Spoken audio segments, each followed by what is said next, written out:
Así que hoy vamos a ver los versículos 29 y 30. Estos versículos son la culminación no solo de la promesa de Romanos 8:28, sino de todo el capítulo. Lo que podemos observar en estos versículos es el plan eterno que Dios siempre tuvo para usted.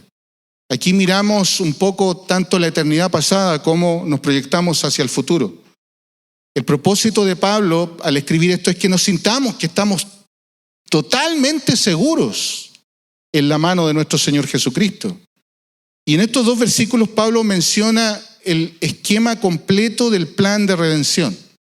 Son 5 verbos que nos muestran ese plan. Y muchos han llamado a estos 5 verbos o a estas 5 situaciones la cadena de oro de la salvación.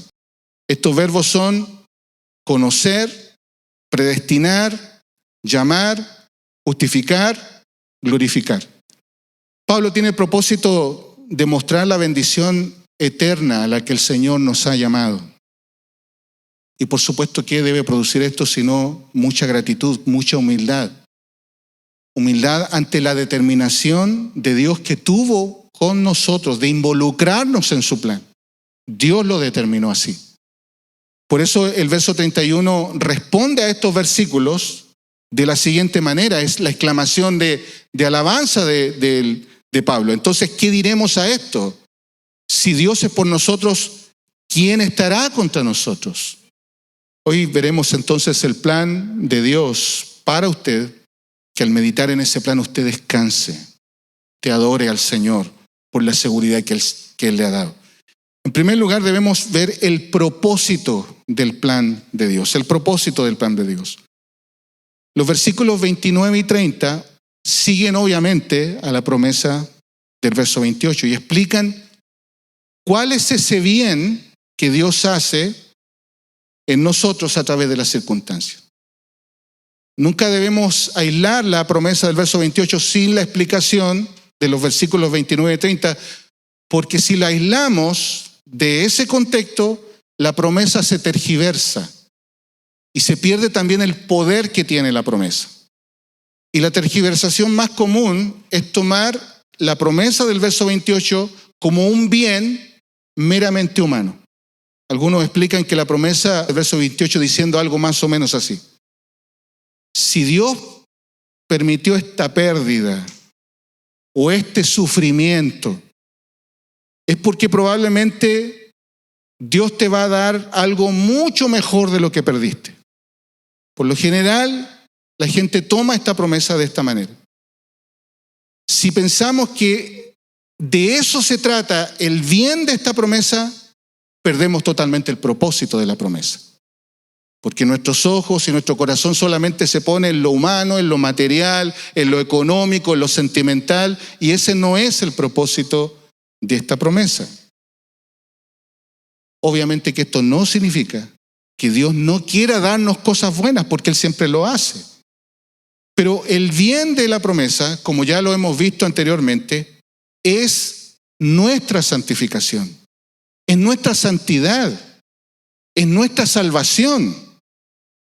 Todas las circunstancias están obrando conjuntamente para que seamos transformados conforme a la imagen de su Hijo. Eso es lo que dice el verso 29 y eso es lo que explica el bien del verso 28. El verso 29 dice, porque a los que de antemano conoció, también los predestinó para ser hechos conforme a la imagen de su Hijo, para que Él sea el primogénito entre muchos hermanos. Esto nos muestra que el bien que Dios siempre está disponiendo para nosotros es cambiar nuestro carácter, es transformar nuestras vidas. Él utiliza las circunstancias para trabajar en nuestra alma.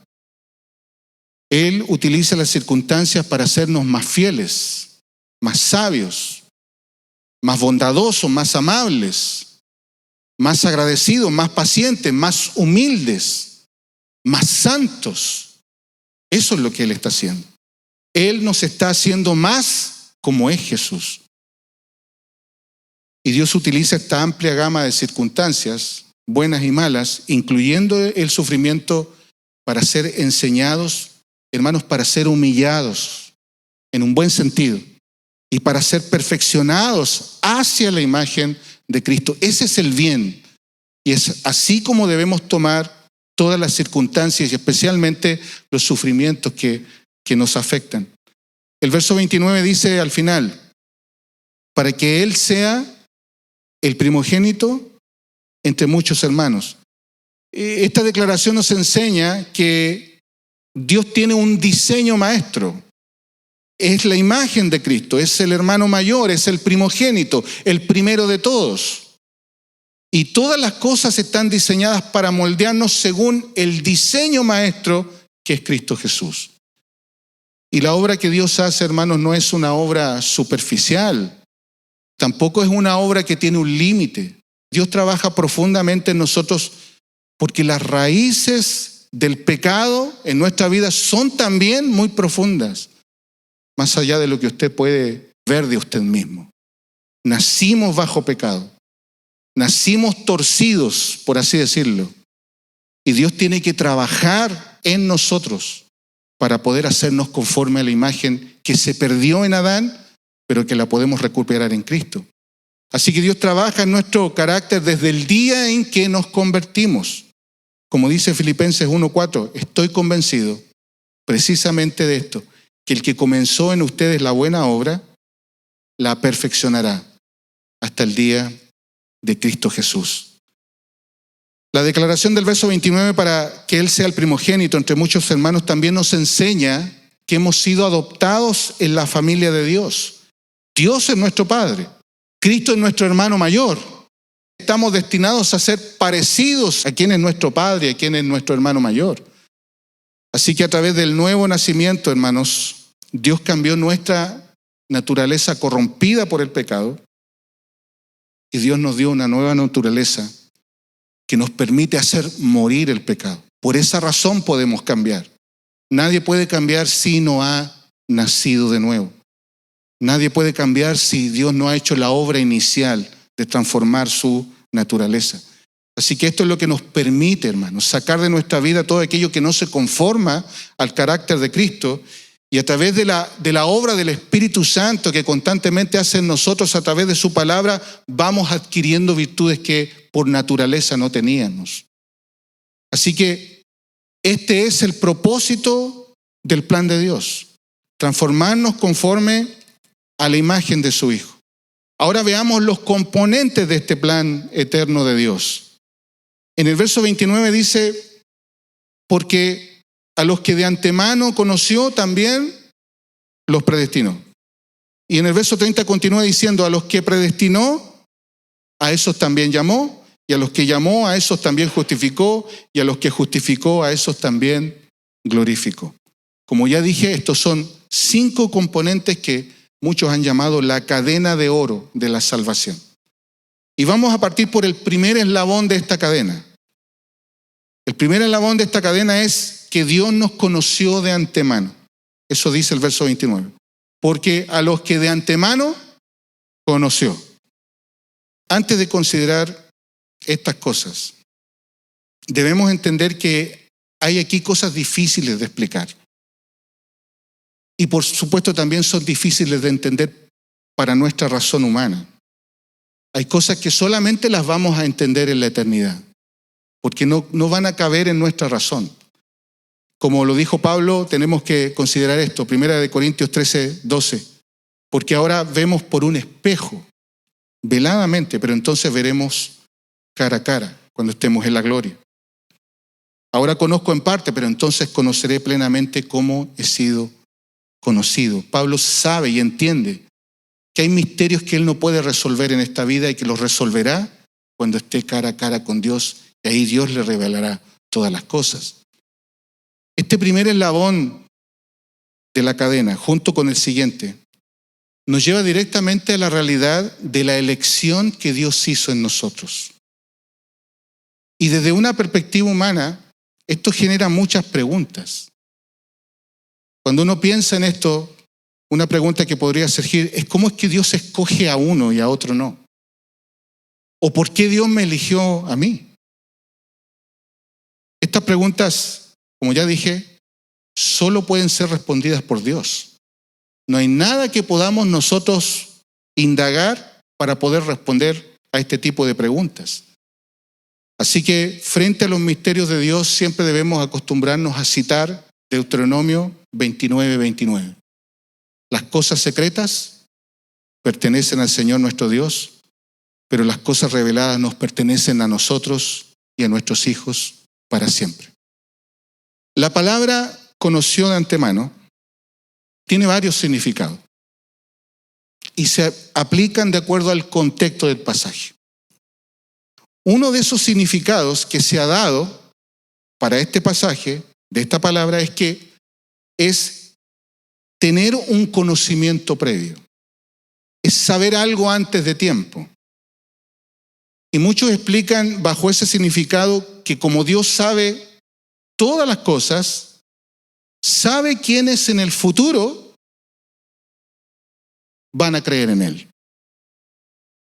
Y bajo ese conocimiento que Dios tiene, mirando hacia el futuro, sabiendo quién va a creer en Él, entonces los predestina para la eternidad, porque Él sabe que esas personas van a tomar la decisión de creer en Él. Ahora suena lógico en realidad, pero el problema con esta explicación es que la salvación descansaría en la decisión que toma cada persona. Dios solamente es un espectador de lo que va a suceder. Entonces todo descansaría solamente en el conocimiento que Dios tiene, pero Él no estaría actuando directamente sobre esas personas porque las personas toman sus propias decisiones. El problema con esto es que dejaría que la salvación solo dependa de la persona. Y a través de todo el libro de Romanos hemos visto que el hombre por sí mismo no puede tomar esa decisión. No puede, porque su carácter caído se lo impide. En Romanos 3:10 dice, no hay justo ni aún uno. No hay quien busque a Dios. Todos se han desviado, aún se hicieron inútiles. No hay quien haga lo bueno, no hay ni siquiera uno. Y desde el capítulo 1 al 3 nos muestra claramente que el hombre está en rebelión contra Dios. La naturaleza del hombre no lo impulsa a buscar a Dios con todo su corazón. La naturaleza del hombre impulsa a buscar sus propios deseos, lo que más quiere, lo que más le conviene, lo que más le gusta. Ese es el carácter de los hombres sin Dios. Entonces, bajo esa naturaleza lo imposibilita para buscar la salvación por su propia iniciativa. Está ciego, está muerto en sus delitos y pecados. Y un muerto no puede reaccionar ante la obra de Dios y la palabra de Dios. En ese sentido, no puede hacer nada por sí mismo. Entonces, aquí es donde debemos concluir que la salvación es un don. Es un don que Dios nos da. La salvación es un don sublimemente glorioso. Si la salvación depende de nosotros, es muy humano. No tiene mucha gloria decir yo decidí. Pero cuando lo vemos de esta manera, de que nosotros estamos totalmente imposibilitados de poder buscar al Señor, entonces Dios obró en nosotros. Dios nos buscó cuando nosotros no lo buscábamos. Así que este don que Dios nos da no depende de nosotros para obtenerlo, depende de Dios que lo da. Entonces, aquí la palabra conoció de antemano tiene otro significado de acuerdo a este contexto. En griego es una sola palabra y significa en realidad que Dios de antemano nos amó. Y nos amó de antemano de una manera muy íntima, muy personal. De eso se trata esta palabra. Él fijó sus ojos en usted desde antes que el mundo existiera. Él miró hacia adelante y ¿qué hizo? Lo vio a usted, personalmente a usted, y lo amó. Y en ese amor, Él decidió tener una relación de pacto con usted. Ahora solamente usted tiene que pensar en esto. Dios lo decidió amar antes que cualquier cosa existiera. Y Él no nos da las razones por las cuales Él nos amó. Pero una cosa debe estar muy seguro, no fue por ninguna cualidad que usted tuviera. No fue porque usted era mejor que los demás. No usted porque fuera diferente a los demás. Usted y yo estábamos tan muertos y en rebelión contra Dios como todos los demás. Pero el punto es que por una razón que no entendemos, Dios nos amó. Bendito sea el Señor. ¿Cómo podemos tomar esta verdad, hermano? Sino con mucha humildad, con mucha gratitud. Es por eso que adoraremos al Señor por la eternidad. Porque el Cordero que fue inmolado, que fue sacrificado por nosotros, nos dio la oportunidad de poder ser parte de su reino. Hay un par de textos tal vez que nos ayuden a entender esto. Jeremías 1:5. Cuando Jeremías está reclamando ahí delante del Señor y diciendo, yo no puedo hacer esta labor, no puedo hacer lo que tú me estás pidiendo, el Señor dice ahí en Jeremías 1:5, antes que yo te formara en el seno materno te conocí, y antes que nacieras te consagré, te puse por profeta a las naciones. ¿Qué puede hacer Jeremías frente a una declaración que Dios le hace de esta manera? Se rinde. Este es mi destino. Tú me destinaste para hacer lo que debo hacer antes de que yo naciera. Y la palabra conocer se usa en un sentido muy, muy idéntico a amar. Cuando dice que a los que antes conoció, se puede decir también que a los que antes amó. Y Deuteronomio 7:6, hablando del pueblo de Israel, también nos ayuda a entender un poco esto. Dice, el Señor tu Dios te ha escogido para ser pueblo suyo de entre todos los pueblos que están sobre la superficie de la tierra. El Señor no puso su amor en ustedes ni los escogió por ser ustedes más numerosos que otro pueblo, pues eran el más pequeño de todos los pueblos. Más porque el Señor los amó y guardó el juramento que le hizo a sus padres, el Señor los sacó con mano fuerte y los redimió de casa de servidumbre de la mano de Faraón, rey de Egipto. Esto es lo que el Señor le dice al pueblo de Israel a través de Moisés en la segunda generación de los que iban a entrar a la tierra prometida. Él quiere dejarles claro exactamente las razones por las cuales ellos están ahí y van a tomar la tierra. ¿Cuál es la razón por la que Dios amó al pueblo de Israel? Él no se los dice. Sencillamente le deja ver claro que no son por sus méritos. Simplemente en su sabiduría y en su soberanía, Él quiso tenerlos para sí como su propio pueblo. Esa era la razón más poderosa para que ellos fueran fieles a Dios. Porque siendo un pueblo pequeño, un pueblo que no tenía valor, Dios los amó. En cuanto a nosotros, hermanos, solo debemos quedarnos con esta verdad. Dios nos miró desde la eternidad y nos amó. Y desde que nos miró desde la eternidad, fijó un destino para nosotros. Fijó un propósito, un destino glorioso, un destino inquebrantable por el puro afecto de su voluntad. Nada más que eso. Así que el segundo eslabón de esta cadena es que Dios predestinó a todos los que Él amó. El verso 29 dice, porque a los que de antemano conoció, también los predestinó. Y predestinar es lo que acabo de decir, es fijar el destino de alguien, es marcarlo y decir, este será tu destino. Y Dios nos destinó, como dice el texto del verso 29, para ser hechos conformes a la imagen de su Hijo. En otras palabras, la frase indica que fuimos predestinados para conocer a Cristo, para experimentar la bendición de su santificación.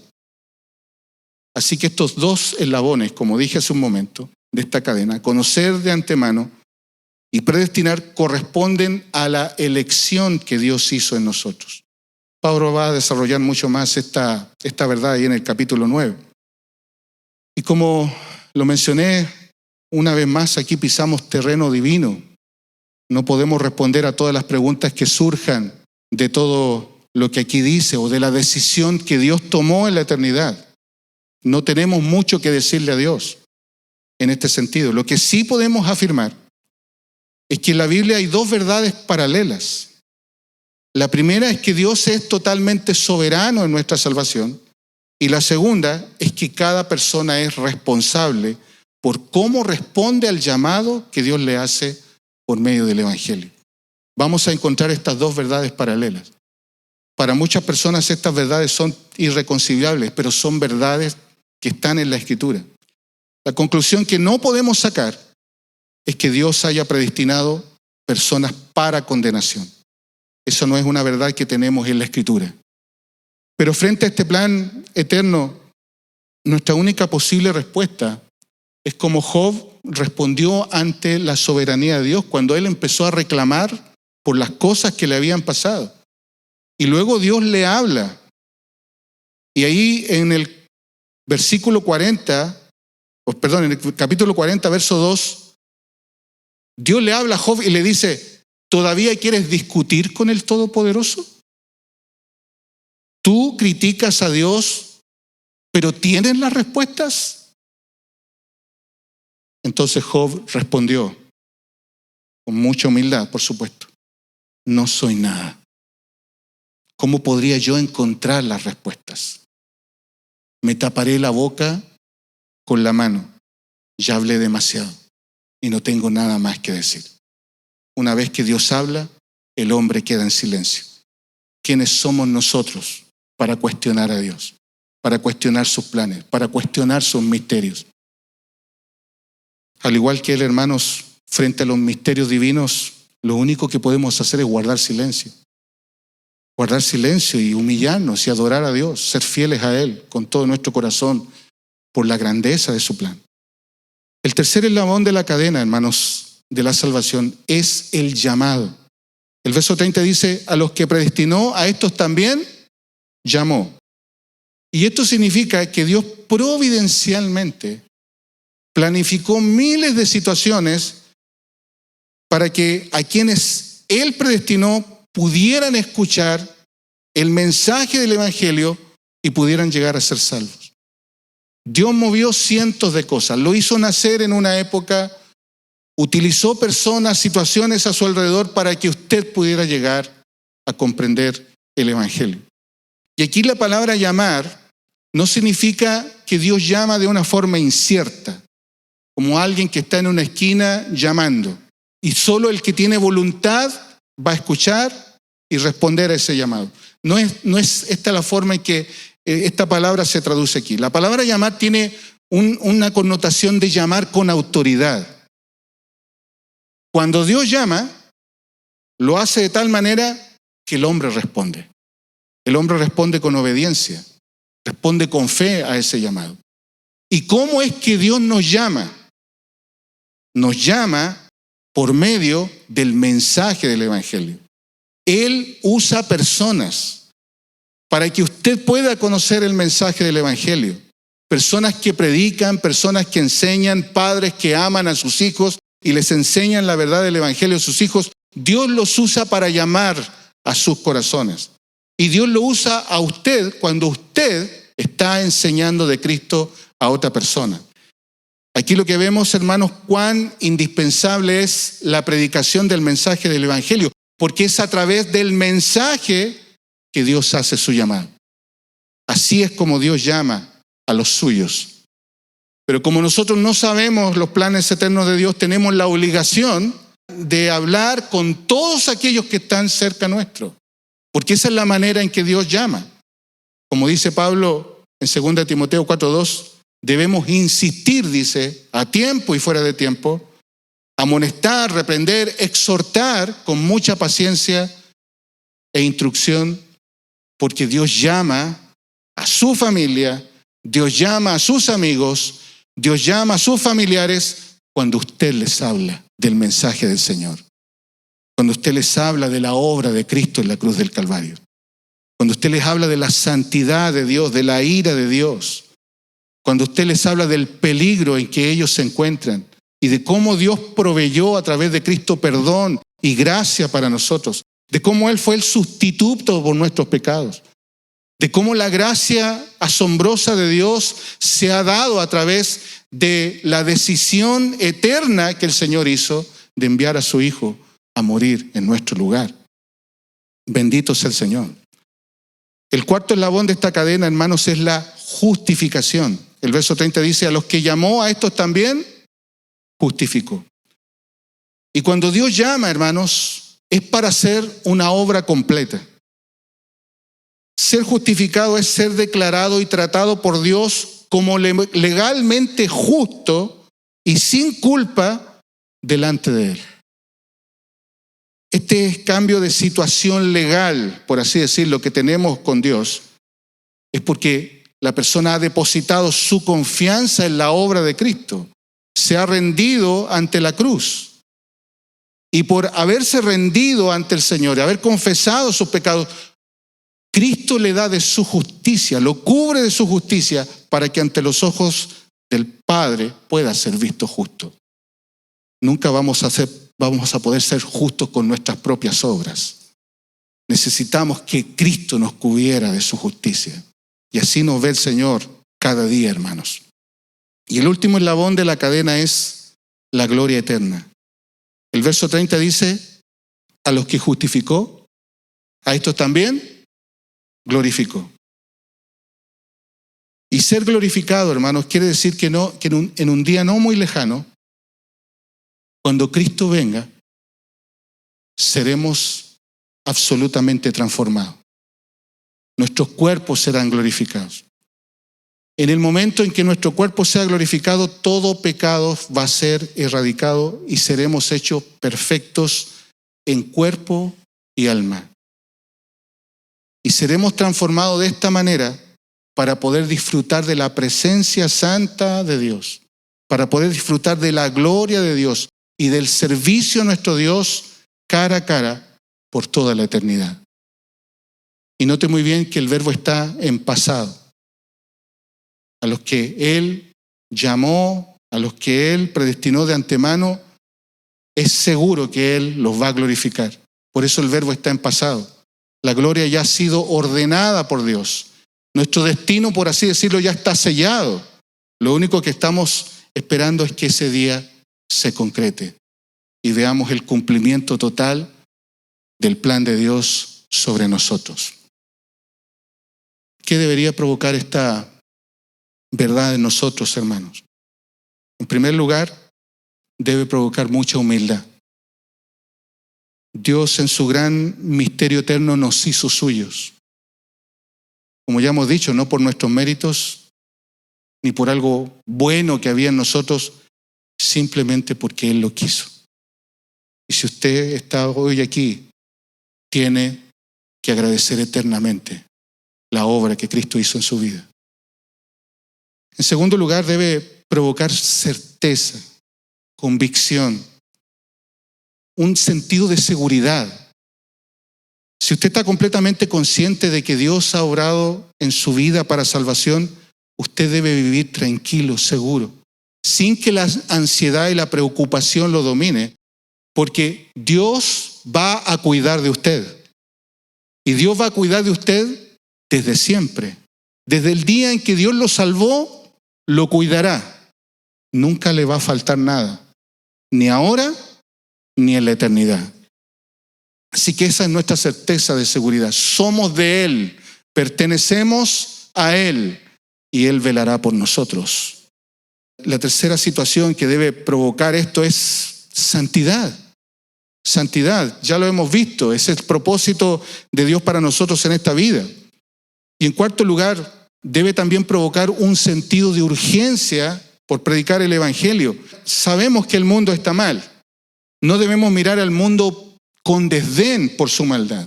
Al contrario, tenemos que ser muy compasivos. Debemos ser valientes para enseñar de Cristo a estas personas muertas. Y cada vez que pensemos en las personas que están afuera en el mundo muertas en sus delitos y pecados, recordemos que también un día nosotros estuvimos tan muertos como ellos y que Dios tuvo compasión de nosotros y nos dio vida. Y por último, esta verdad debe provocar arrepentimiento, responsabilidad también para responder al llamado que Dios hace. Y me dirijo específicamente a personas que están aquí,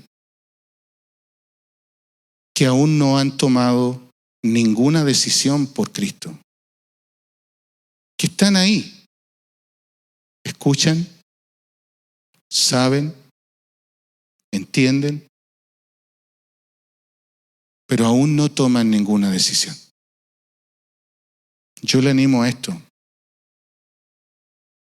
Si usted está aquí y escucha el Evangelio, si usted está aquí y entiende que Dios soberano lo ha traído aquí, es para que usted responda a ese llamado. Hágalo ya. Hágalo hoy. Hágalo pronto. Porque el Señor es misericordioso. El Señor es perdonador. Pero si no lo hace, esa es su decisión.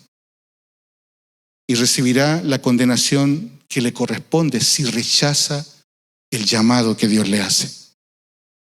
Por lo tanto, entienda y comprenda que Dios hoy le llama. Le llama para que usted también sea parte de este glorioso plan que Dios diseñó desde antes de la fundación del mundo. Plan que nosotros, hermanos, debemos agradecer.